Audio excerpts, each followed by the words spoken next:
নিজের জীবন বিপন্ন করে লক্ষ লক্ষ মানুষ যার ডাকে এক কথায় ছুটে এসেছিল ভারতের স্বাধীনতার জন্য, সেই মহান বীর সাহসী সুভাষচন্দ্র বোসকে আজ আমাদের ভারতবর্ষেই অপমান করা হচ্ছে, লজ্জাজনক কথাবার্তা বলা হচ্ছে।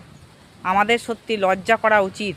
এই স্বাধীন ভারতবর্ষ একমাত্র যার জন্যে আমাদের পরাধীনতার জ্বালা থেকে আমরা মুক্ত হতে পেরেছি, লক্ষ লক্ষ বীরের জীবনের বিনিময়ে।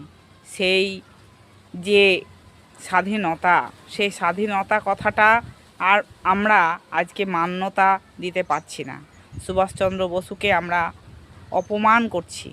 আমাদেরকে এই জন্য সচেতন হওয়া উচিত এবং ধিক্কার আমাদের সেই সমস্ত ভারতবাসীকে যারা এই সমস্ত অন্যায় করছে। আমাদের চোখ বুজে এগুলো দেখা আমাদের পাপ। আমার মনে হয় সকলে জাগরণ হওয়ার সময় চলে এসছে। জয় হিন্দ।